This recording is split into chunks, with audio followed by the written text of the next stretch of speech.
안녕하세요. 저는 서울 성동구에 살고 있는 40대 여성입니다.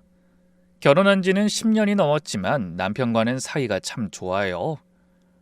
남편이 원래 타고나길 다정한 성격이고 저한테는 항상 잘해주거든요. 하지만 그런 저희 부부에게도 걸림돌은 있었습니다. 입맛과 취향이 까다롭고 뭐 하나 대충 넘어가는 법이 없는 시어머니가 바로 그 주인공이죠. 저는 그런 시어머니를 신혼 때부터 쭉 모시고 살았어요. 그 바람에 아버지 돌아가시고 외롭게 사시는 친정엄마한테 자주 찾아뵙지도 못했습니다. 그런데 그렇게 외롭게 사시던 친정엄마가 갑자기 교통사고를 당하셨다는 연락을 받고 하늘이 무너지는 기분이었죠. 하지만 그 일이 계기가 되어 생각지도 못한 진실이 밝혀졌습니다. 오늘 저는 그때 알게 된 기가 찬 사실에 대해 이야기하고 싶어 이 사연을 보내게 됐어요. 아마 여러분도 사연을 듣고 나시면 저 못지않게 놀라게 되실 겁니다. 사건은 어느 평범한 새벽에 시작됐어요. 정적을 뚫고 핸드폰이 울려 받아보니 전화기 너머에서 다급한 목소리가 들려왔습니다. 엄마가 교통사고를 당해 친정 근처 대학병원 중환자실에 계신다는 소식이었어요. 새벽에 길을 건너다가 신호위반 차량에 치이셨다고 하더군요. 그 순간 머리가 하얘지고 심장이 멎는 것 같았습니다. 엄마! 아버지 돌아가시고 5년 넘게 엄마가 혼자 사셨지만 저는 까다로운 시어머니 모시느라 바빠서 친정에 자주 가보지 못했습니다. 한 달에 한 번 가기도 힘들었죠. 명절 때도 시댁 차례 지내고 손님 맞이하고 나면 너무 지쳐서 친정에 가봤자 몇 시간 있다가 와야 했고요. 그게 항상 마음에 걸렸습니다. 하지만 엄마는 한 번도 그런 저에게 서운한 티 내신 적 없었어요. 전화하면 늘 제 걱정뿐이셨죠. 바쁘지? 무리해서 오지 마. 너 힘들어. 그 시간에 1시간이라도 좀 편하게 쉬어. 엄마가 김치 넉넉하게 담갔어. 오늘 택배 보냈으니까 내일 도착할 거야.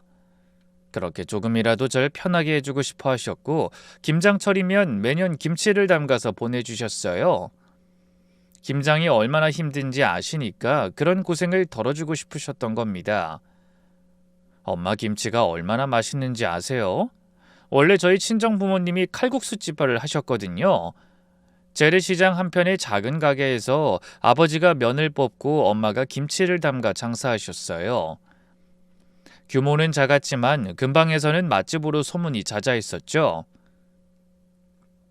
칼국수도 칼국수지만 김치 맛이 소문나서 칼국수 먹으러 오는 손님들이 김치만 따로 사가기도 할 정도였답니다. 아버지 돌아가시고 가게는 접었지만 그래도 엄마는 김치를 계속 담그셨어요. 혼자 사시니 많이 드시지도 않는데 순전히 절 주려고 만드신 거죠. 그런 엄마가 갑작스러운 사고로 중환자실에 계신다는 거예요. 저는 쏟아지는 눈물을 참지 못하고 어쩔 줄 몰라 했어요. 옆에서 자던 남편이 깨더니 눈을 동그랗게 뜨고 물었네요. 왜 그래? 무슨 일이야? 엄마가 사고를 당하셨대. 지금 중환자실이래. 남편이 놀라서 벌떡 일어났어요.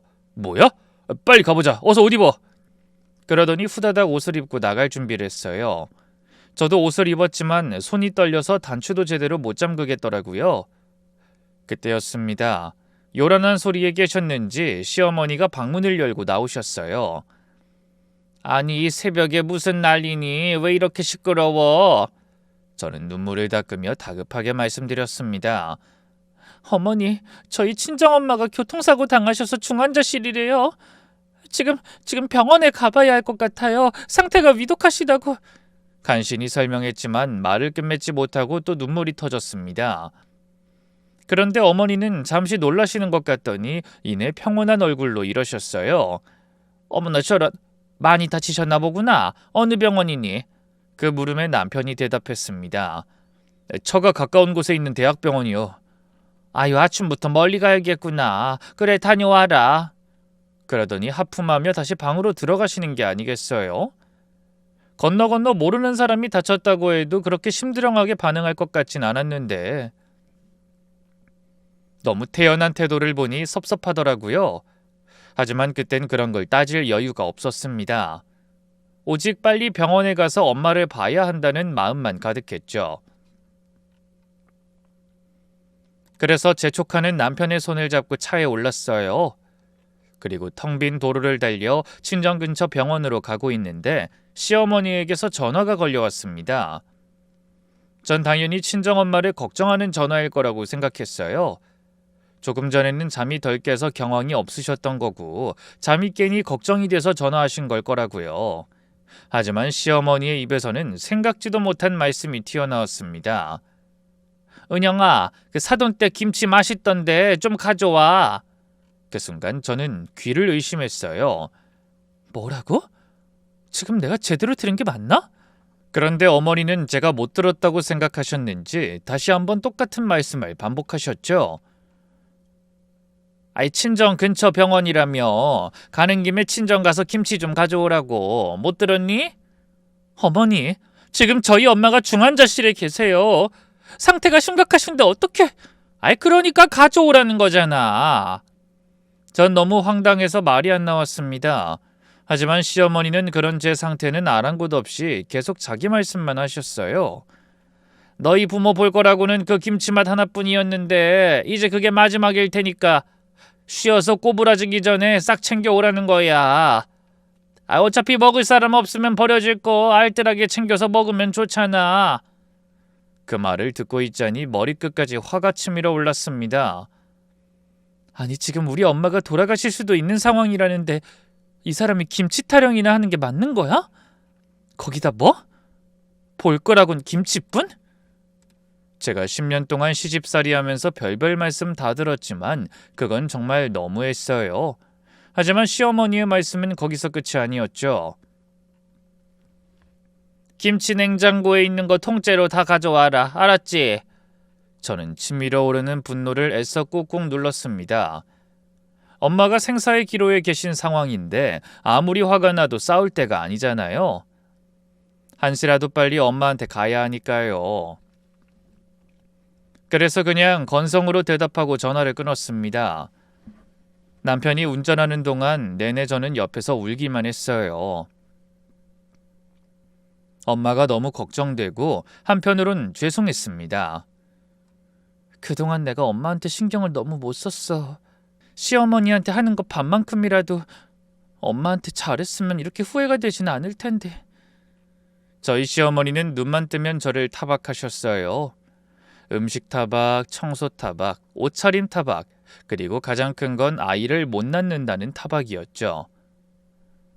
제가 결혼하고 10년 동안 아이를 낳지 못했거든요. 결혼 초에 임신한 적이 있었는데 3개월 만에 유산한 후 아이 소식이 찾아오지 않았던 거예요. 그래서 그 이후로 어머니 눈치를 보며 구박을 견디느라 더 친정에 신경 쓸 여력이 없었습니다. 그런 생각을 하니 가뜩이나 속이 상하는데 시어머니라는 사람이 안 사돈 걱정은커녕 막말에 김치 타령이라니 너무 화가 나기도 하고 서럽기도 하고 온갖 감정이 다 뒤섞여서 정신이 하나도 없더라고요.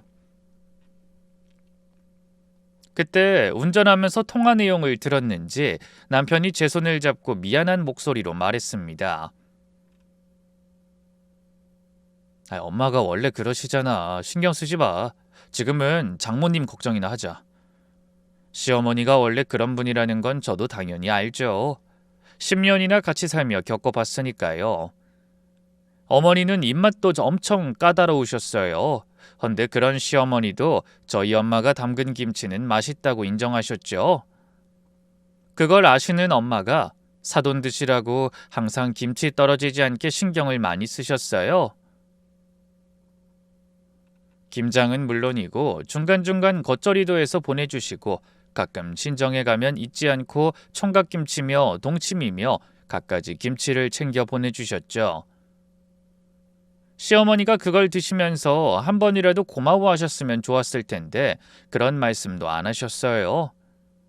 그냥 당연하다는 듯이 드시면서 오히려 주문하듯 이런 말씀만 하시더군요. 예, 다음엔 갓김치를 좀 담가보시라. 예, 다음엔 갓김치를 좀 담가보시라고 해라. 아, 그 파김치도 안 하신 지 한참 된 것 같은데? 시어머니는 저희 엄마가 그 김치를 얼마나 힘들게 만드시는지 관심도 없으셨습니다. 배추 씻고 절이고 양념 부리는 게 얼마나 힘든 일인데 그런 건 하나도 모르시는 것 같았어요. 그냥 맛있으니까 웃으면서 드시기만 했죠. 솔직히 서운했지만 티내진 못했습니다. 제가 거기서 한마디라도 하면 하루 종일 엄한 꼬투리를 잡아 들들 볶으실 게 뻔했으니까요. 그래서 한 번은 엄마한테 이런 말을 한 적도 있습니다. 엄마, 이제 엄마 나이도 들고 힘드니까 김치 그만해. 방법만 알려주면 올해부터는 내가 어머니랑 김장해서 먹을게. 하지만 엄마는 방긋이 웃으며 대답하셨어요. 아유, 힘들긴. 엄마가 너한테 해줄 수 있는 게 있어서 얼마나 뿌듯한데.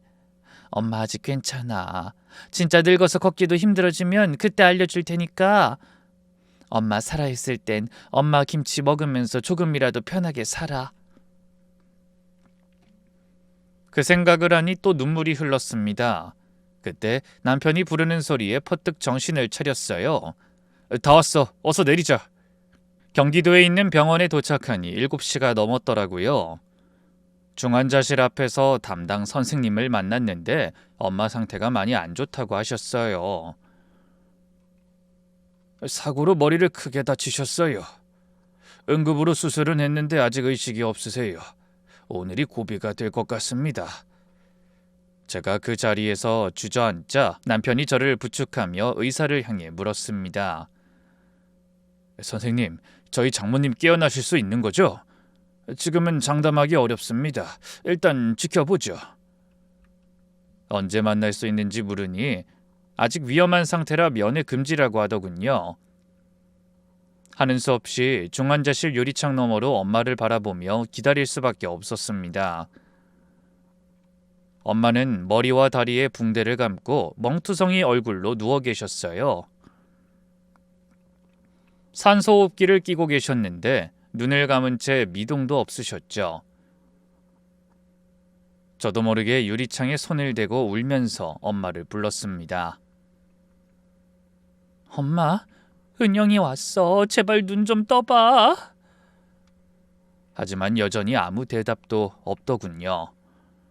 손이라도 잡아드리면 좋으련만 그럴 수도 없어 유리창 너머로 보기만 해야 하는 현실이 너무나 가슴 아팠어요.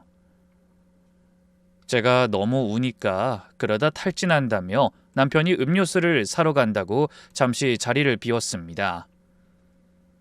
회사에는 사정을 설명하고 급하게 며칠 휴가를 냈다고 하더군요. 그렇게 힘들 때 다정한 남편이 있어 얼마나 다행이었는지 몰라요.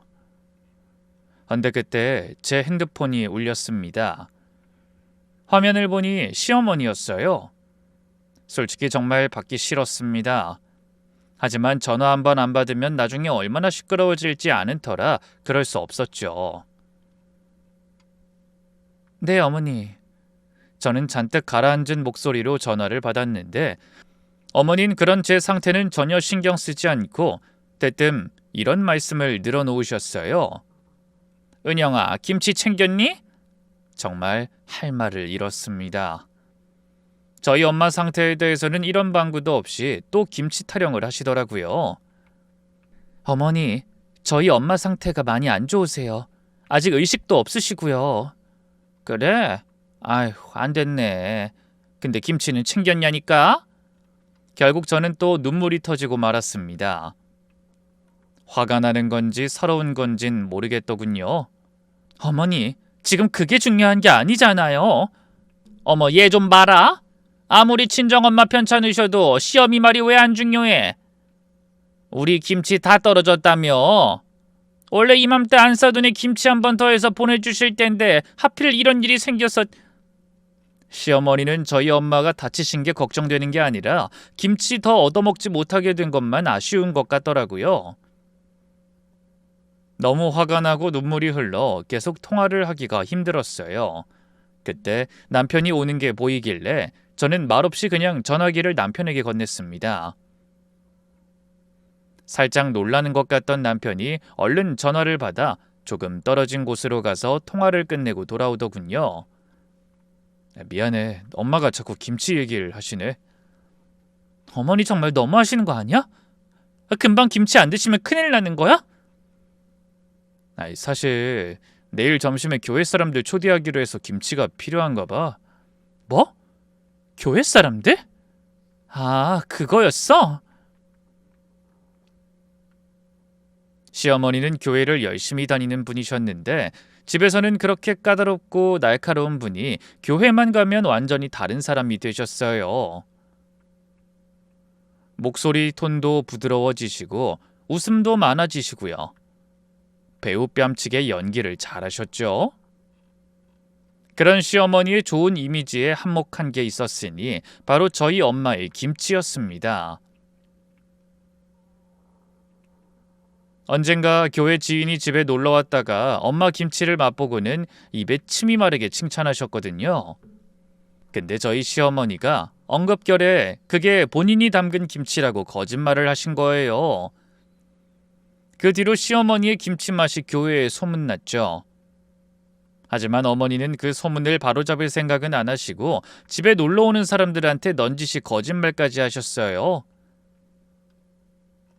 이거 제가 담근 건데 맛 한번 보세요. 아주 잘 익었더라고요. 제가 시집오고부터 시어머니는 살림에 손도 안 대고 계셨는데 김치를 담그셨다니 황당하더라고요. 하지만 전 아무 말 안 했습니다. 시어머니가 기분 좋아하시니 뭐 그냥 좋은 게 좋은 거다 하고 넘어간 거죠. 솔직히 말해도 싸움만 나지 달라질 게 없다고 생각하기도 했고요. 그런데 저희 엄마가 입원하신 그 상황에서도 지인들에게 김치 자랑을 하려고 조바심 내는 시어머니를 보니 속이 터졌습니다. 남편도 민망한지 계속 한숨만 쉬더라고요. 어머닌 그 후로도 몇 번 더 전화하셔서 김치 얘기를 하셨어요. 은영아, 내일까지는 잊지 말고 꼭 김치 가져와야 해. 너 못 가겠으면 네 남편 보내서라도 꼭 가져와라. 알겠지? 네, 알았어요. 저는 길게 신랑이 버릴 기운도 없어 그냥 기계적으로 답했습니다. 남편이 또 제 손을 잡으며 사과했어요. 미안해. 우리 엄만 진짜 왜 저러실까? 내가 당신한테 뭐라고 할 말이 없다. 됐어. 저는 그냥 힘없이 대답했습니다. 엄마 걱정만으로도 머리가 터질 것 같고 너무 지쳐 있었거든요. 그날 밤 저는 중환자실 앞 복도 의자에 앉아 밤을 보냈습니다. 남편도 내내 제 곁을 지키며 의료진의 얘기를 함께 듣고 어깨를 빌려줬죠. 제가 모진 시집살이를 견디며 살 수 있었던 것도 다 그 다정한 남편 때문이었습니다. 물론 맘 같아서는 다 관두고 싶을 때도 한두 번이 아니었지만 그때마다 남편이 몰래 저를 위로해주고 사과했기에 버틸 수 있었어요. 피곤하게 일하고 와서도 어깨를 주물러주고 어머니 몰래 코트 속에 붕어빵을 사와서 건네주기도 했죠. 10년 넘게 사는 동안 그런 변함없는 모습을 보여줘 저에게 큰 힘이 되어줬습니다. 엄마도 그런 사위를 무척 좋아하셨어요. 남편이 저에게 하는 것 못지않게 엄마한테도 참 잘했거든요. 시어머니 눈치 보느라 친정에 잘 가지 못하는 저를 대신해 남편이 신경을 많이 썼어요. 일찍 퇴근하는 날이면 경기도에 있는 친정까지 가서 엄마랑 저녁도 먹고 겨울에는 집이 너무 춥지 않은지 여름에는 덥지 않은지 늘 걱정했습니다. 용돈도 신경 써서 챙겨드리려고 노력했어요. 비록 외벌이로 세 식구가 먹고 사느라 넉넉하겐 못 드렸지만 이 마음이 있다는 게 중요하잖아요. 그러면서도 생색 한 번 내지 않는 남편이 저는 항상 고마웠습니다. 그래서 시어머니의 억지 소리에도 크게 반항하지 않고 10년을 묵묵하게 살아낼 수 있었죠. 병원에서도 저 못지않게 마음 아파하며 엄마를 지켜보더군요. 그런 남편의 정성을 봐서라도 엄마가 얼른 일어나셨으면 좋겠는데 밤늦도록 엄마는 뾰족한 차도를 보이지 않으셨습니다. 그런데 다음 날 아침 의사 선생님이 오셔서 불행 중 다행인 말을 건네셨어요. 다행히 어젯밤에 고비는 넘기셨어요. 아직 의식은 없지만 모든 수치가 빠르게 좋아지고 있습니다. 상태가 금방 호전될 것 같네요. 그 말을 듣고 저는 또 펑펑 울었습니다. 다행이다. 엄마, 고마워. 정말 고마워. 그때 남편 역시 울먹이는 목소리로 물었어요. 감사합니다, 선생님. 근데 의식은 언제쯤 깨어나실 수 있을까요? 그건 아직 더 지켜봐야 할 것 같습니다. 하지만 어제보단 많이 좋아지셨으니 조만간 의식도 돌아오시지 않을까 저희도 기대하고 있습니다. 저와 남편은 부둥켜 안고 안도의 한숨을 쉬었어요. 그날부터는 면회도 허용이 되더군요. 가까이서 본 엄마는 여전히 눈을 감고 계셨지만 얼굴색이 전날보다 조금 나아 보이고 호흡도 안정된 것 같았습니다. 저는 조용히 엄마의 손을 잡으며 귓가에 대고 속삭였어요. 엄마, 나야. 나 두고 가지 않아서 고마워. 조금만 더 힘내서 얼른 일어나. 부탁이야. 면회가 끝나고 복도로 나왔는데 또 전화가 울렸어요. 시어머니였죠. 용건은 안 들어봐도 알 것 같았습니다. 역시나 전화 받자마자 언성을 높이며 예상하던 말씀을 꺼내셨어요. 은영아, 너희 왜 이렇게 안 오니? 김치 언제 가져올 거야? 네가 안 오면 네 남편이라도 보내라니까. 저는 한숨을 쉬며 대답했어요. 엄마가 이제 좀 안정되셨어요. 지금 가져갈게요, 어머니. 솔직히 한바탕 소리라도 지르고 싶었지만 참았습니다. 그럴 기운도 없었고 이제 한시름 놔도 될 것 같은 생각이 들어 저도 집에 다녀와야겠다고 마음먹고 있었거든요. 다음 면회 시간은 오후 5시가 넘어야 하니 그 중간에 잠시 집에 가서 옷도 갈아입고 세면도구도 챙겨오기로 한 거죠. 그리고 싸워봤자 어차피 제가 지는 게임이었어요.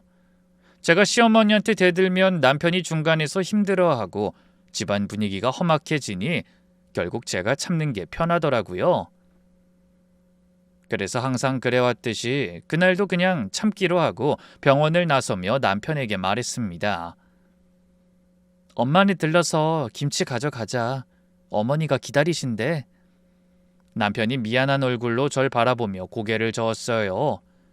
아니야, 이 와중에 김치라니. 내가 엄마한테 다시 말할게. 됐어, 그냥 가자. 나 집에 가서 어머니 잔소리까지 들으면 이번엔 진짜 못 참을 것 같아. 지난 10년간 시집살이하며 깨달은 게 있어요. 남편이 뭐라고 해도 시어머니는 절대 바뀌실 분이 아니라는 사실이었죠. 그래서 저희는 무거운 마음으로 병원을 나와 친정집으로 향했습니다. 잠시 후 엄마 혼자 사시던 집에 도착하니 마음이 너무 아프더군요. 현관문을 열고 들어서는 순간 익숙한 냄새가 코끝을 스쳤습니다. 된장 냄새, 마늘 냄새, 부엌에서 늘 뭔가 만들고 계시던 엄마의 흔적이 집안 곳곳에 배어 있었어요. 제 눈에서 또 눈물이 왈칵 솟았습니다. 그 모습을 본 남편이 다가와 등을 쓰다듬어줬죠. 여보, 괜찮아? 저는 고개를 끄덕이고 부엌으로 향했어요. 김치냉장고는 부엌 한쪽 구석에 있었습니다. 아버지 살아계실 때 칼국수 장사하면서 번 돈으로 장만하신 건데 10년이 넘었는데도 고장 한 번 안 나고 잘 돌아가고 있었어요. 냉장고 문을 열었더니 김치통이 잔뜩 들어 있었습니다. 그중 한 개를 열어봤더니 새로 담근 것 같은 깍두기가 가득 들어 있었죠. 그 아래로 몇 개의 큰 통이 더 있었는데 묵직한 것도 있고 가벼운 것도 있었습니다. 아마 먹다 남은 것 같은데 그냥 놔둘까 하다가 다 가져가기로 했죠. 남편은 김치통을 하나씩 꺼내며 물었어요. 이거 전부 다 가져가? 저는 고개를 끄덕였습니다. 응, 어머니가 다 가져오라셔. 그리고 엄마는 당분간 병원에 계셔야 할 테니까 우리라도 가져가서 먹자. 힘들게 만든 거 버리면 안 되니까. 그래서 김치통을 전부 들고 와서 차에 싣는데 남편이 조심스럽게 말했죠. 장모님 깨어나시면 이제 김치 담그지 마시라고 해야겠어. 연세도 있으시고 이 많은 걸 하면 몸이 얼마나 상하시겠어. 일부러 우리 바쁠까봐 말씀도 안 하시고 혼자 다 하시는데. 그러게. 내가 몇 번이나 그만하시라고 했는데 엄마가 안 들으셔. 엄마한텐 이게 기쁨인가 봐. 그 말을 하며 쓸쓸하게 웃었습니다. 엄마는 늘 그러셨어요. 당신이 힘든 건 아무것도 아니라면서 자식한테 조금이라도 더 해주려고 애쓰셨죠.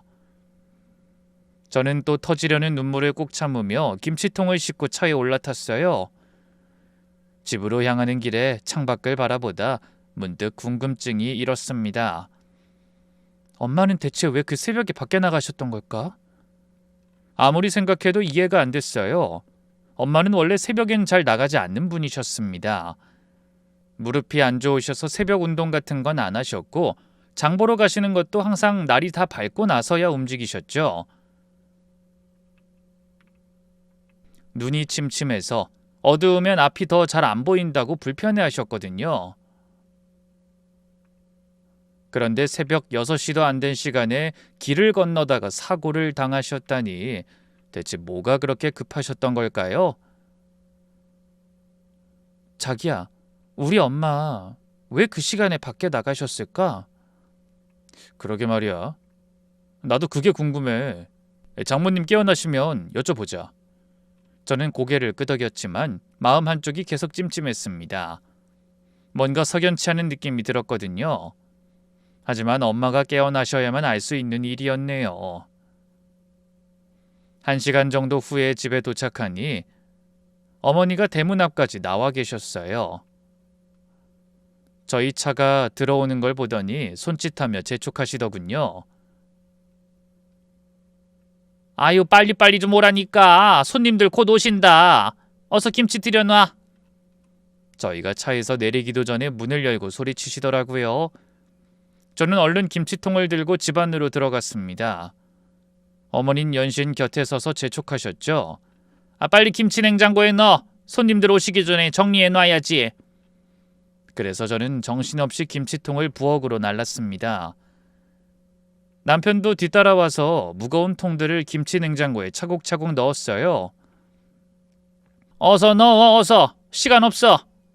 시어머니의 성화에 김치통을 제대로 확인할 틈도 없이 김치 냉장고에 넣었습니다. 통 안에 어떤 종류의 김치가 들어있는지 열어볼 여유조차 없었어요. 됐어. 이제 음식 좀 준비해라. 국은 내가 대충 끓여놨으니까 다른 거 준비해. 그래서 시어머니가 시키는 대로 부엌에서 분주하게 움직였습니다. 제가 집에 있으면 손가락 하나도 까딱 안 하시는 분인데 어쩔 수 없으니 된장국을 끓이셨더라고요. 반찬은 며칠 전에 먹을 게 없다고 잔소리하시는 통에 냉장고 가득 여러 가지 만들어 둔 게 있었어요. 저는 분주하게 움직여 생선을 굽고 국을 데우고 냉장고에서 반찬을 꺼내 예쁜 그릇에 옮겨 담았습니다. 그 사이 남편은 불고기 재워둔 걸 볶아줬어요. 손은 바쁘게 움직이는 동안에도 마음은 병원에 있는 엄마한테 가 있었죠. 혹시 나 없는 사이에 엄마가 정신 차리시면 어쩌지? 빨리 옷만 갈아입고 다시 가야 하는데. 그때 벨이 울리더니 손님들이 들이닥쳤습니다. 김 집사님, 우리 왔어요. 내가 집사님 김치를 오늘에서야 먹어보겠네. 얼마나 기대했는지 몰라요. 대여섯 분이 한꺼번에 우르르 들어오셨는데 다들 시어머니 또래 되시는 교회분들이셨어요. 시어머니가 환하게 웃으며 손님을 맞으셨죠. 집에서 저한테 하시는 표정이랑은 완전 딴판이었어요. 교회분들 앞에서는 언제나 그러셨습니다. 어머, 어서 들어와요. 오느라 고생했겠네. 고생은요. 김 집사님 김치 맛보려고 일부러 밥도 굶고 왔다니까요. 아유, 그러셨어요? 아이고, 이거 기대에 못 미치면 안 되는데 긴장되네요. 저는 부엌에서 그 대화를 들으며 속으로 눈물을 삼켰습니다. 허리 아픈 거 참아가며 진짜 김치 담근 우리 엄마는 병원에서 의식도 없이 누워 계시는데 어머닌 자기가 담근 것처럼 뻔뻔하게 자랑하려고 하시네? 하지만 전 묵묵히 남편이 거실에 펼쳐놓은 상 위에 반찬을 하나씩 날랐습니다. 그때 한 권사님이 큰 소리로 말씀하셨어요. 김 지사님, 소문난 김치도 나오는 거죠? 그러자 어머니가 손으로 입을 가리며 수줍게 웃으셨어요. 아유, 너무 기대하시면 제가 민망한데 제가 바로 내올게요. 그러더니 부엌으로 들어와 김치 냉장고를 여셨습니다. 그리고 방금 제가 넣어둔 김치통 중 가장 위에 놓아둔 걸 꺼내셨어요. 그런데 그때 일행 중에 가장 호들갑스러운 한 분이 따라 들어오며 말씀하셨죠. 어디 나부터 좀 맛봐야겠어요. 도저히 못 기다리겠네. 시어머니는 환하게 웃으며 대답하셨어요. 아유, 성질도 급하셔라. 잠깐만 기다리세요. 그럼 얼른 하나 잘라드릴게. 그래서 그분이 곁에 서서 지켜보는 가운데 시어머니가 김치통 뚜껑에 손을 얹으셨습니다. 그리고 뚜껑을 여는 순간 저는 눈을 찡그리며 한 발 앞으로 다가섰어요. 당연히 익숙한 빨간색이 보일 거라고 생각했는데 아니더라고요. 김치통 안에 김치 대신 비닐에 쌓인 뭔가가 잔뜩 들어 있었습니다. 시어머니가 당황한 목소리로 말씀하셨어요. 아니, 이게 뭐야? 저도 놀라서 김치통 안을 들여다봤습니다. 비닐봉지 안에 종이 뭉치가 잔뜩 들어 있었어요. 옆에서 기대에 찬 얼굴로 김치 맛보기를 기다리던 지인분도 깜짝 놀라셨죠. 그때 궁금증을 못 참고 나머지 교회분들도 우르르 부엌으로 들어왔다가 이 모습을 보더니 웅성거리기 시작했어요. 어머, 김치통 안에 다른 게 들어있네? 김집사님, 저게 뭐예요? 서류 같은데? 시어머니가 인상을 쓰며 저를 바라보셨어요. 뭔가 해명하라는 표정이었죠. 하지만 저도 영문을 몰라 어리둥절하기만 했습니다. 그때 남편이 궁금함을 참지 못하고 비닐봉지를 열었어요. 안에는 낡은 수첩 하나랑 종이 뭉치가 들어있었습니다. 남편이 고개를 갸웃거리며 종이를 펼쳐보더군요. 무슨 영수증 같은데? 이게 뭐지? 저도 옆에서 그 모습을 지켜봤죠. 남편이 꺼내놓은 건 은행에서 돈을 보내고 받은 영수증이었어요. 시어머니가 자랑하려고 열어본 김치통에 김치 대신 그 영수증 수십 장이 들어있었던 겁니다. 너무나 뜻밖의 상황에 놀라 저도 모르게 중얼거렸어요. 이게 왜 김치통에 들어있지? 남편도 영문을 모르겠다는 얼굴로 영수증을 펴서 자세히 살펴보더군요. 그런데 그 순간 낯빛이 변하며 얼굴이 딱딱하게 굳는 게 보였습니다. 그러더니 영수증 한 장을 제 앞에 내밀며 말했어요. 여보, 이거 봐. 남편이 보여준 영수증에는 꽤 큰 금액이 적혀 있었어요. 1,000만 원? 아니, 우리 엄마가 어디 이렇게 큰 금액을 보내셨지? 그러면서 눈을 크게 뜨고 살펴보다 그만 기겁했습니다. 받는 사람 이름이 너무 낯익었기 때문입니다. 김수님? 다름 아닌 바로 저희 시어머니의 이름이었습니다. 저와 남편은 놀라서 봉지 안에 들어있던 다른 영수증도 다 펼쳐봤어요. 그런데 하나같이 전부 다 시어머니 이름으로 송금한 영수증이었어요. 금액도 적지 않았습니다. 저는 떨리는 목소리로 영수증에 적힌 금액을 읽어봤어요. 500만 원, 300만 원, 또 500만 원, 200만 원. 대체 이게 뭐지? 금액도 가지각색이었고 날짜도 다 달랐습니다. 갑자기 불길한 생각이 스쳤어요. 그때 저만큼이나 놀란 것 같은 남편이 잔뜩 긴장한 목소리로 시어머니에게 물었어요. 엄마, 이게 다 뭐야? 우리 장모님이 왜 엄마한테 이렇게 많은 돈을 송금하신 거야? 하지만 어머니는 자신을 바라보는 호기심 어린 눈을 피하며 손사래를 치셨습니다. 아니야. 저거 받은 사람은 내가 아니야. 아마 사돈한테 나랑 이름이 같은 친구나 뭐 아는 사람이 있는 거겠지. 그때 영수증과 함께 들어있던 낡은 수첩이 눈에 들어왔고 떨리는 손으로 그 수첩을 펼쳤습니다. 어머니의 얌전한 글씨체를 한눈에 알아볼 수 있겠더군요. 저는 입으로 소리를 내서 그 첫 페이지를 읽었습니다. 단순한 수첩인 줄 알았던 그 안에는 저희 엄마가 10년 동안 써온 간단한 일기 형식의 메모가 적혀 있었어요. 첫 내용은 10여 년 전 제가 유산한 이야기로 시작하더군요. 은영이가 유산했다. 얼마나 속이 상할까. 안싸돈도 화가 많이 났는지 딸을 부실하게 키운 친정 책임이라며 손주 잃은 정신적 피해를 보상해달라고 한다. 그렇게 화가 났는데 은영이를 막대하지 않을지 걱정이 돼서 낮에 예금을 헐어 안싸돈이 말한 1,000만 원을 보냈다. 저는 눈을 의심했어요. 제 목소리를 듣던 남편도 인상을 쓰며 소리쳤죠. 뭐라고? 이게 무슨 소리야? 결혼하고 얼마 안 돼 유산한 때의 이야기였어요. 저는 그때 너무 큰 슬픔에 빠져 한동안 아무것도 못하고 울기만 했습니다. 그런데 시어머니가 그 일로 저희 친정엄마한테 딸을 부실하게 키워서 유산했다는 막말을 하며 1,000만 원을 받아냈다는 겁니다. 저는 한 번도 들은 적이 없는 일이었습니다. 제가 놀란 만큼 남편도 놀랐는지 안색이 변하더라고요. 시어머니는 사색이 된 채 입을 틀어막고 주위에서 이 모습을 지켜보던 사람들도 모두 할 말을 잃은 듯 조용해졌죠. 그런데 두근거리는 심장을 부여잡고 다음 장을 넘기자 그로부터 반년 후에 쓴 메모가 또 있었어요. 안싸돈이 전화해서 은영이가 다시 임신이 안 된다며 걱정하신다. 애한테 보약이라도 해먹여야겠다고 500만 원을 보내달라고 하신다. 터무니없는 금액이지만 뭐라고 할 수 없는 처지라 고맙다며 500만 원을 보냈다. 남편이 또 소리를 질렀습니다. 또 500만 원? 이번엔 저도 수첩에서 고개를 들어 어머니를 바라보며 물었어요. 어머니, 무슨 보약이 500만 원이나 해요?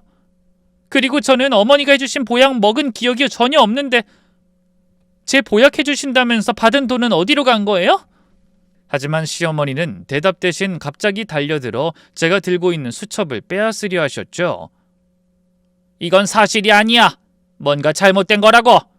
난 그런 돈을 받은 적이 없어. 그 순간 남편이 제 앞을 막아서며 단호하게 말했습니다. 멈추지 말고 어서 더 읽어봐. 그 목소리가 너무 분노에 차 있어 시어머니도 감히 반박하지 못하고 주춤하시는 것 같더군요.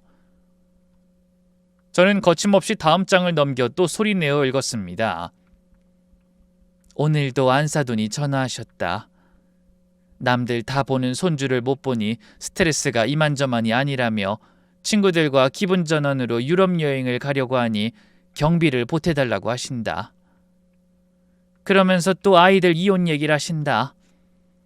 그 사이 좋은 아이들을 이혼시키려고 하시다니 제발 마음 좀 돌려달라며 500만 원을 보내드렸다.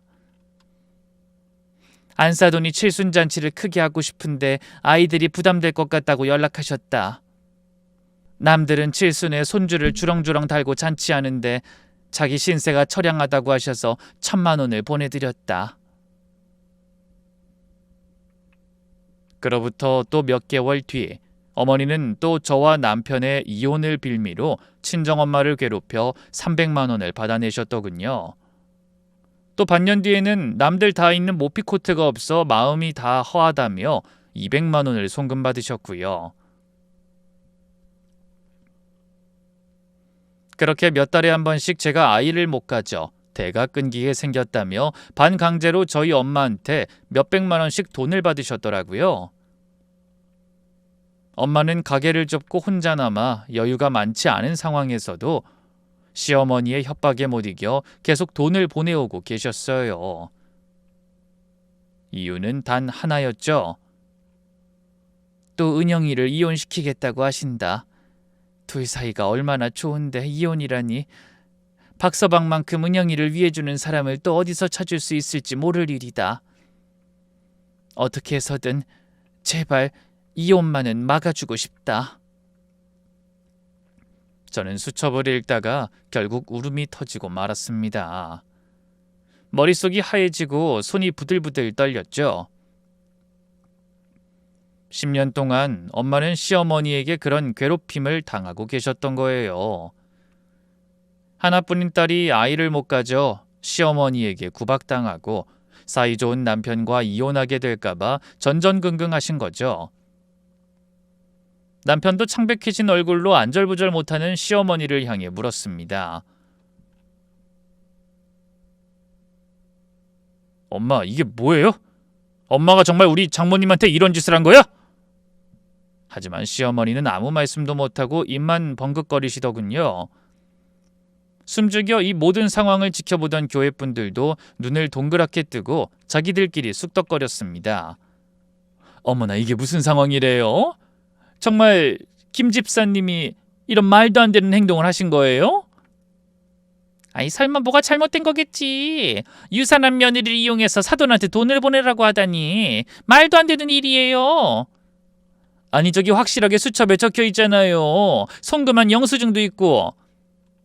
근데 김치통에서 왜 저게 나와요? 김 집사님이 직접 담근 김치라더니 그게 아니었나 봐요? 저는 다시 수첩으로 눈을 돌려 떨리는 손으로 마지막 장을 넘겨봤습니다. 날짜를 보니 불과 한 달 전이었어요. 안사돈이 또 전화하셨다. 이제 은영이 나이가 많아 애는 기대하기 힘드니 박서방을 새 장가 보내야겠다고 하신다. 뭐 가지고 싶은 게 있는지 물었더니 남들 다 가진 손주가 없으니 대신 남들 다 있는 명품백이라도 하나 사고 싶다고 하신다. 다음 달에 500만 원 보내드리기로 약속했다. 안사돈에게 약속한 날이 다가온다. 가게하며 모아둔 돈에도 한계가 있어 오늘 일자리를 구했다. 새벽에 출근해 한의원 청소해주는 일이다.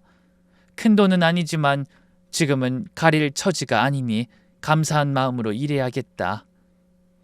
저는 그 대목을 읽다 심장이 멎을 뻔했습니다. 새벽 출근. 엄마가 새벽에 사고를 당하신 이유가 거기 적혀 있었기 때문입니다. 엄마는 이유 없이 나갔다 사고를 당하신 게 아니었어요. 돈이 없어서 청소 아르바이트를 구하셨던 거죠. 모든 게 시어머니 때문이었어요. 영수증에 있는 금액은 대충 따져봐도 1억이 훌쩍 넘었습니다. 가게를 접을 당시만 해도 엄만 분명히 여윳돈이 있으니 노후 걱정은 안 해도 된다고 하셨어요. 하지만 지난 10여 년간 꾸준히 큰 돈을 써왔으니 그 노후 계획에 차질이 생기셨던 거죠. 그래서 불안해진 엄마가 새벽에 일을 하러 나가시다 차에 치이신 거예요. 반면에 시어머니는 집안 형편에 비해 늘 씀씀이가 크셨어요. 쇼핑도 자주 하시고 친구들과 놀러도 많이 가셨죠. 한 번은 남편이 넌지시 물은 적도 있습니다. 엄마, 요즘 왜 이렇게 돈을 펑펑 써? 어디에 눈먼 돈이라도 있는 거야? 우리가 드리는 용돈으론 부족할 텐데. 너희한텐 손 벌리지 않을 테니 걱정하지 말아라. 내가 젊을 때 여기저기 빌려준 돈이 많았는데 그거 받아서 쓰는 거니까. 그래서 저희는 그 말을 믿었습니다. 시어머니가 마음껏 쓰고 다니는 돈이 다 저희 친정엄마 주머니에서 나왔다는 건 꿈에도 모른 채로 말이죠. 저는 외마디 탄성을 지르며 그대로 주저앉아 버렸어요. 다리에 힘이 풀려서 도저히 서 있을 수가 없더라고요. 여보! 남편이 깜짝 놀라 저를 부축해 식탁 의자에 앉혔습니다.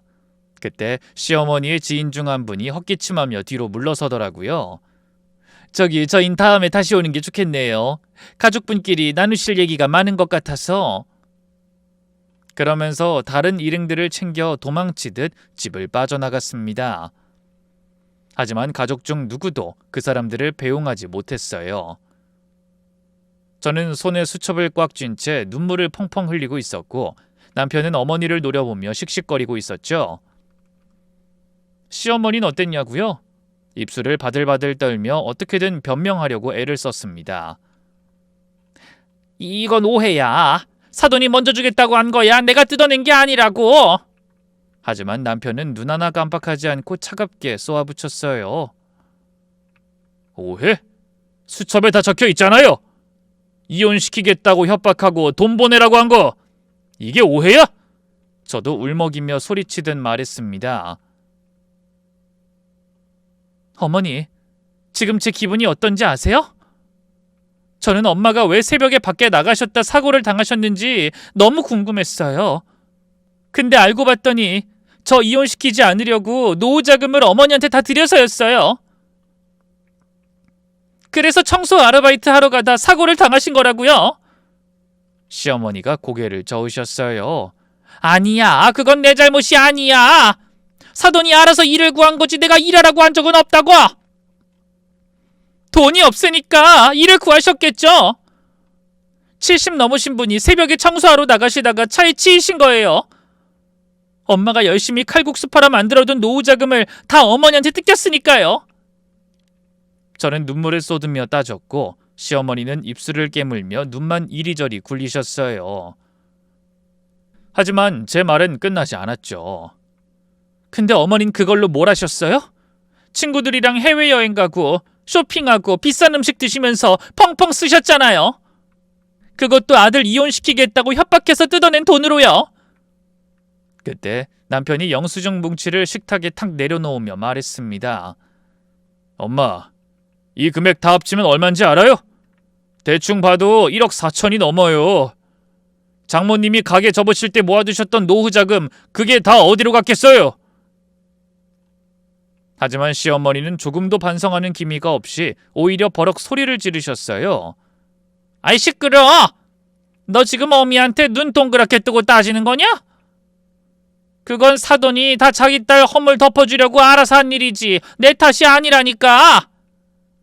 그 말에 남편이 시어머니를 향해 한 발짝 더 다가서며 낮게 가라앉은 목소리로 말했습니다. 엄마 끝까지 이럴 거예요? 나 지금 엄마한테 너무 실망했다고. 장모님이 나한테 얼마나 잘해주셨는지 엄마도 알잖아. 맛있는 거 있으면 사위라고 항상 나 먼저 챙겨주시고 그 힘든 김치를 매년 몇 번씩 한 해도 거르지 않고 보내주셨다고. 그런 분한테 다른 사람도 아니고 엄마가 어떻게 그런 짓을 할 수가 있어? 그것도 다른 문제도 아니고 아이 문제를 가지고. 아이 얘기가 나오자 어머니의 눈동자가 심하게 흔들리는 게 보였어요. 남편은 억지로 감정을 억누르며 말을 이어갔습니다. 은영이랑 내가 아이 잃고 얼마나 힘들어했는지, 또 우리가 다시 아이 갖고 싶어서 얼마나 간절하게 기도했는지 누구보다 엄마가 가장 잘 알고 있잖아. 그런데 그 문제를 어떻게 장모님한테 돈 뜯어내는 구실로 삼을 수가 있냐고! 그제야 시어머니도 울먹이며 말씀하셨어요.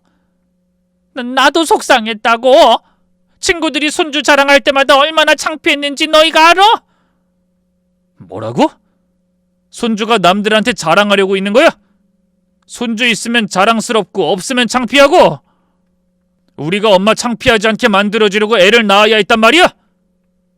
아니, 누가 그렇다고 했어? 남들 다 갖는 애를 왜 내 며느리는 못 가지는지 속상했단 말이잖아. 그 생각만 하면 아직도 화가 난다고.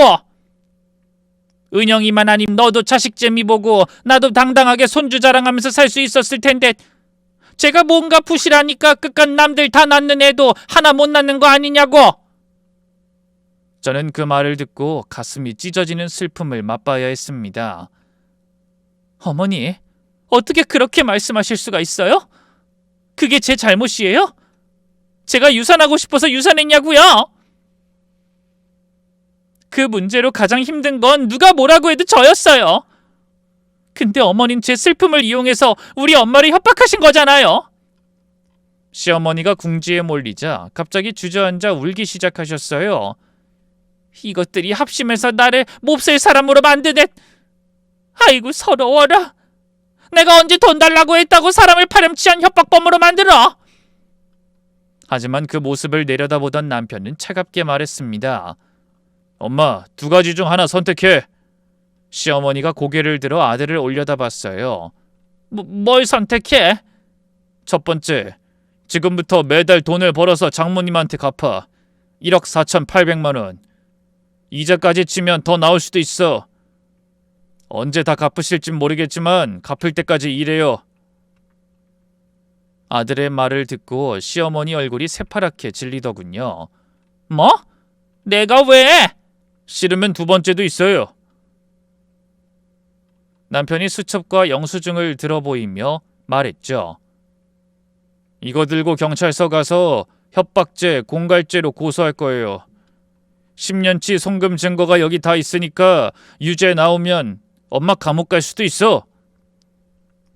그 말을 들은 시어머니가 벌떡 일어나셨어요. 뭐야? 너 지금 어미를 협박하는 거야? 네가 감히 부모를 감옥에 보내겠다고?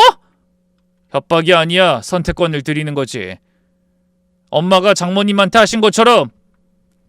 그 모습을 지켜보면서 전 계속 눈물을 흘렸습니다. 시어머니가 그런 저를 노려보셨어요. 이게 다 너 때문이야. 네가 내 아들 꼬드겨서 저렇게 만든 거야. 평생 어미밖에 모르던 효자를 저렇게 망가뜨려 놓은 거라고. 하지만 남편이 제 앞을 막아서며 말했습니다. 엄마, 괜히 은영이한테 화풀이하지 마. 이건 다 엄마가 만든 일이야. 길을 막고 물어봐요. 이게 사람이 할 짓인가? 시어머니가 주먹을 불끈 쥐셨어요. 그래, 좋아. 돈 갚으면 되는 거지? 갚을게. 근데 그 많은 돈을 내가 언제 어떻게 벌어? 너 내 나이가 몇인지 잊었어? 그건 엄마가 알아서 하세요. 장모님은 70 넘어서 새벽에 청소하러 다니셨어. 엄마한테 돈 보내주시려고 그러신 거잖아. 엄마도 알아서 일자리 찾아봐요. 시어머니의 얼굴이 순식간에 일그러졌습니다. 그동안 아들 며느리 수발받으며 편하게만 사신 분에게 일을 하라니 받아들이기 힘드셨겠죠. 하지만 남편의 말은 거기서 끝이 아니었어요. 그리고 엄마, 이제 그만 이 집에서도 나가셔야 할 것 같아요. 그 말에는 시어머니 못지않게 저도 놀랐습니다. 뭐? 내가 왜 나가? 여기 아니면 어디로 가라고? 엄마가 장모님한테 한 짓 때문에 나도 이 사람 얼굴 보기가 힘들어요. 엄마 밥 해드리면서 같은 지붕 아래서 살라고 못하겠다고. 그리고 장모님 태어나셔도 한동안은 우리가 돌봐드려야 할 것 같아요. 근데 여기서 장모님 협박한 엄마랑 두 분을 같이 사시라고 할 순 없잖아요. 그래도 내가 네 어미야. 어미를 내쫓고 장모를 돌보며 살겠다는 거야?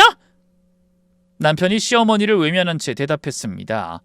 엄마는 10년 동안 며느리 잡는 것도 모자라 사돈 등쳐먹으면서 잘 사셨잖아. 그러니까 이제부턴 엄마 힘으로 알아서 살아요. 어쩔 거야? 뭐 나가서 돈 벌어 장모님 돈 갚든지 고소당하시든지 선택은 엄마가 해요. 그제야 사태의 심각성을 깨달았는지 갑자기 시어머니가 눈물을 뚝뚝 흘리며 매달리셨어요. 진태야, 내가 잘못했어. 내가 사돈 깨어나시면 찾아가서 무릎 꿇고 사과하마. 하지만 남편은 그런 자기 어머니의 손을 뿌리쳤습니다. 당연히 그러셔야지. 장모님이 병원에서 의식 차리시면 그때 직접 가서 무릎 꿇고 사과해요. 그래도 엄마가 한 일이 없던 일이 되진 않아요. 10년이나 되는 시간 동안 저지른 일이 그깟 사과 한마디로 없던 일이 될 것 같아요? 그날 서슬퍼런 아들의 말에 시어머니는 그 자리에 주저앉아 한참을 우셨어요. 저는 병원으로 돌아가 응급실에 누워있는 엄마를 보며 가슴을 쥐어뜯어야 했죠. 엄마 미안해. 내가 아무것도 몰라서 정말 미안해. 그리고 그 이후로 모든 게 달라졌습니다. 시어머니는 결국 짐을 싸서 나가셨어요. 10년 동안 살던 아들 집에서 쫓겨나신 거예요. 하지만 갈 곳이 없으셨던 모양입니다. 그도 그럴 게 가깝게 지내던 친척도 없었고 평소 자주 보던 지인들도 다 등을 돌렸거든요. 시어머니의 모든 비밀이 밝혀지던 그날, 집에서 도망치듯 나갔던 교회 사람들이 다 소문을 퍼뜨린 거예요. 제가 시장에만 가도 소문을 들은 사람들이 쑥덕거리는 게 다 들리더라고요. 그러니까 그 김치도 본인이 담근 게 아니었던 거잖아. 그래놓고 자기 솜씨인 것처럼 얼마나 잘난 척을 하던지 어이가 없다니까. 사탄이 따로 있는 게 아니야. 그런 짓을 하면서 어떻게 매주 교회에 와서 멀쩡한 얼굴로 기도를 해? 벼락맞아도 시원찮을 인간이지 진짜. 소문은 삽시간에 퍼졌고 시어머니는 교회에도 가실 수 없게 됐죠. 그래서 아무한테도 도움받을 수 없게 되자 결국 상조회사에 취직하셨다고 하더군요. 직원은 아니고 아르바이트로 장례식장을 돌며 음식 나르는 일을 하시게 된 거죠. 하지만 그걸로는 남편이 말한 금액을 갚을 수 없자 주말엔 파출부 일도 하시는 것 같더라고요. 10년 동안 자기 속옷 한 번 안 빨아입던 분이 남의 집 청소를 하시게 된 겁니다. 방어들 돈이 없어서 저희 엄마한테 받은 돈으로 산 명품 가방과 모피 코트를 팔고 가까스로 보증금을 마련해 고시원으로 들어가셨죠. 그러면서 매달 번 돈 중 일부를 저희 엄마 계좌로 보내셨어요. 돈이 잘 들어오고 있는지 남편이 매달 확인해 말해줬습니다. 이번 달도 50만 원 들어왔더라. 저는 복잡한 마음으로 고개를 끄덕였어요. 1억 4,800만 원. 한 달에 50만 원씩 갚으면 거의 25년이 걸리는 금액이에요. 시어머니가 살아계시는 동안 다 갚을 수 있을지도 모르겠더라고요. 친정엄마는 다행히 사고 3일 만에 의식을 회복하셨어요. 눈을 뜨시자마자 저를 찾으셨죠. 은영아, 엄마 나 알아보겠어? 엄마가 고개를 끄덕이시자 저는 손을 꽉 잡고 펑펑 울며 말했습니다. 엄마, 다 알았어. 10년 동안 엄마가 어머니한테 당하신 일 다 알게 됐어. 엄마는 움찔거리며 놀라시는 것 같더니 곧 힘없이 웃으셨어요. 그래? 혹시 김치통 열어봤니? 응, 엄마. 왜 그동안 아무 말도 안 했어? 왜 혼자 다 감당하려고 했어? 엄마가 제 손을 쓰다듬으며 말씀하셨어요. 너랑 박서방이 사이가 얼마나 좋은데 애 문제 때문에 헤어져? 그런 일은 없어야지. 저는 또 눈물이 쏟아졌습니다. 근데 엄마, 왜 하필 그걸 김치통에 넣어두셨어? 수첩이랑 영수증 말이야. 엄마가 쓸쓸하게 웃으셨죠. 혹시나 너희 시어머니가 또 변덕을 부려서 나중에 돈을 받고도 널 괴롭힐까봐 증거를 남겨두고 싶었거든. 근데 엄마가 제일 자주 여는 게 김치 냉장고잖아. 아무리 깜빡깜빡해도 거기 넣어두면 잊어버리지 않을 것 같아서 그랬지. 저는 엄마를 안고 한참을 울다가 입을 열었어요. 엄마, 그 돈 다 받아낼 거야. 박서방이 어머니한테 나가서 일하면서 다 갚으시라고 했어. 하지만 엄마는 고개를 저으셨습니다. 됐어. 엄마는 돈보단 네가 잘 사는 게 중요해. 아니야, 엄마. 그건 엄마 노후자금이잖아. 박서방이 꼭 찾아드리겠다고 했어. 엄마는 눈물을 흘리며 희미하게 웃으셨습니다. 그리고 한 달 만에 퇴원해 저희 집으로 오셨어요. 시어머니가 쓰시던 방이 이제 엄마 방이 됐죠. 처음엔 극구 사양하셨어요. 아니야, 나 아직 혼자 살아도 괜찮아. 더구나 사돈은 밖에서 고생한다는데 내가 어떻게 그 방을 차지하고 살아. 하지만 남편이 엄마를 열심히 설득하더군요. 장모님, 그동안 혼자 고생하셨잖아요. 이젠 저희가 모실 거예요. 그리고 저희 엄마는 신경 쓰지 않으셔도 돼요. 이번 일 통해서 엄마가 좀 달라지길 바라는 마음에 나가시라고 한 건데 몇 달만 고생하다 정신 차리시면 제대로 된 원룸이라도 구해드리자고 이 사람이랑 둘이 상의했어요. 저도 곁에서 고개를 끄덕였습니다. 걱정하지 마. 박서방 그렇게 모진 사람 못 되는 거 엄마도 알잖아. 처음에는 나도 너무 화가 났는데 엄마한테 미안해하는 박서방 보면서 마음을 풀었어. 아무리 미워도 어머니니까 우리가 어떻게든 챙길게요. 그렇게 엄마는 저희 집에서 지내시게 됐고 시어머니는 여전히 고시원에서 살며 열심히 돈을 벌고 계시죠.